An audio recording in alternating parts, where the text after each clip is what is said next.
Alright children, let us move on to page number 27.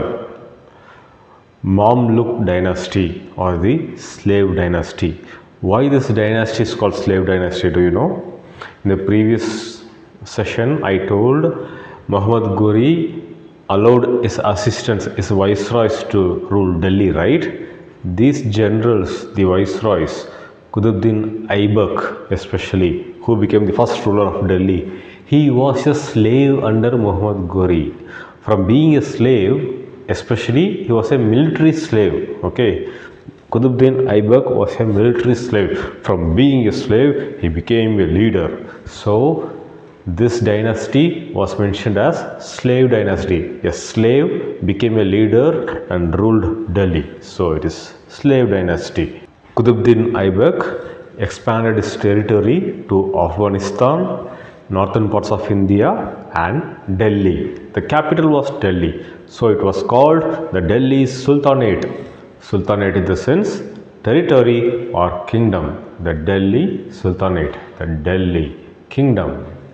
But he ruled only for 4 years. In these 4 years, Qutbuddin Aibak focused on strengthening the territories and building more structures and making the city look more important.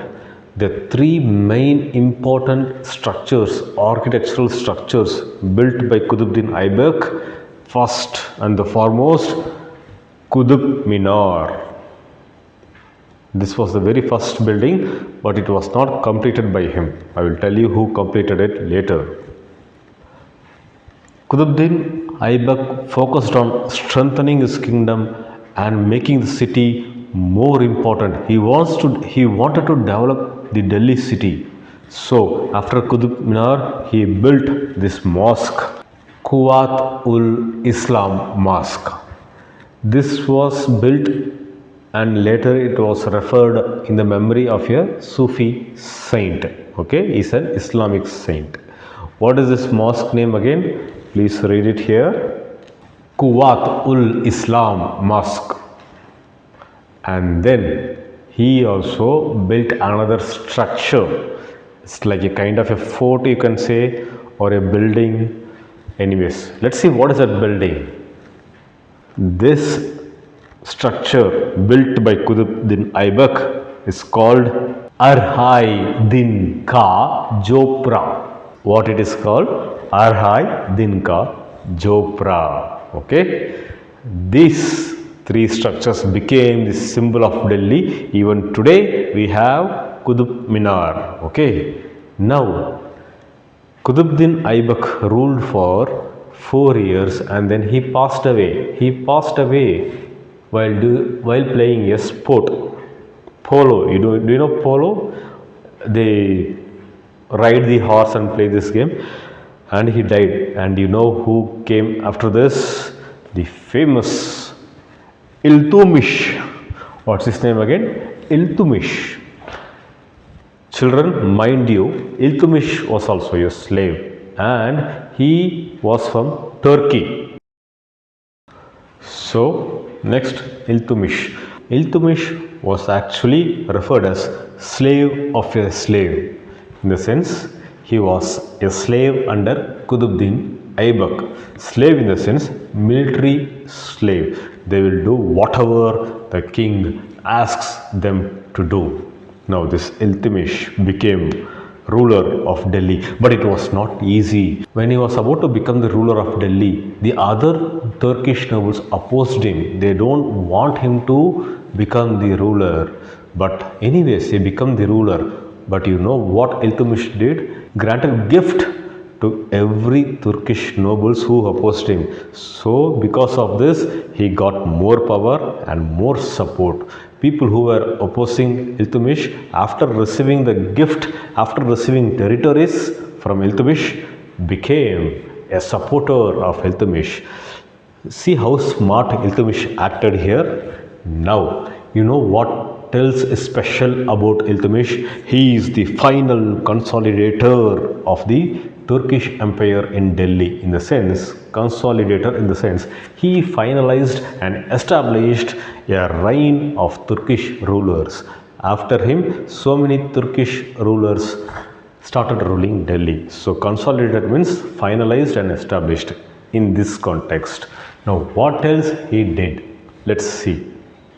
So Iltutmish took so much effort in strengthening its territories, and he was also concentrating in recovering lost territories. At some point of time, the Delhi Sultanate was losing few territories, but Iltutmish was focusing on gaining the territories back. See this picture. And also there was Mongol invasions. Mongol in the sense Genghis Khan. From the northwestern part, they were constantly trying to attack Delhi. So Iltutmish focused on protecting the northwestern region from the Mongols. The northwestern frontier. Frontier means borders. But how he was able to protect his kingdom from the Mongol invasion? A good leader needs a good team. In the same way, Iltutmish had powerful team. This team was called the Chalisa or Chahalgani. What do you mean by Chahalgani? Chahalgani is an Urdu word or an Islamic word which means 40. This 40-member team always made sure that the administration is taken care properly. Iltutmish used this Chalisa team, the 40-member team, to give a good administration and a proper protection for the Delhi Sultanate. The 40-member team played a crucial role in running the Delhi dynasty. You know who became ruler after Iltutmish? The famous Raziya Sultan. Raziya Sultan. Raziya Sultan, the daughter of Iltutmish. She was a powerful ruler, efficient ruler, skilled ruler. Unfortunately, she ruled only for 4 years.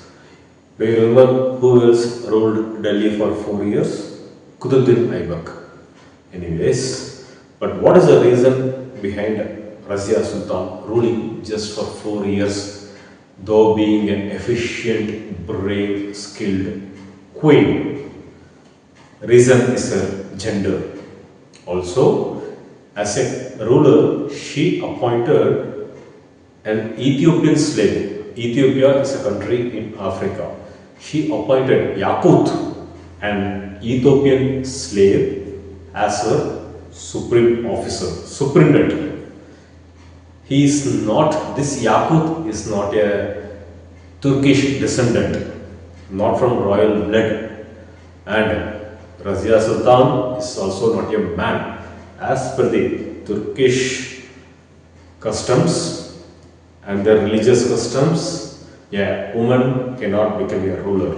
So the existing Turkish nobles of Iltutmish opposed Raziya Sultan for 2 reasons.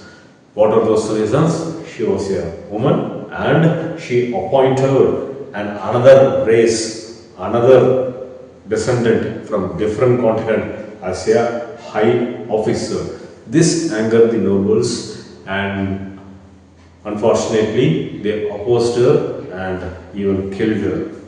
Thus ended the reign of powerful woman ruler that ruled Delhi, Raziya Sultan.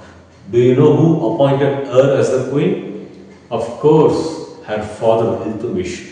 Iltutmish, with detailed analysis, noticed from a very young age Raziya Sultan is highly skilled, highly judgmental, highly powerful, and even has high authority.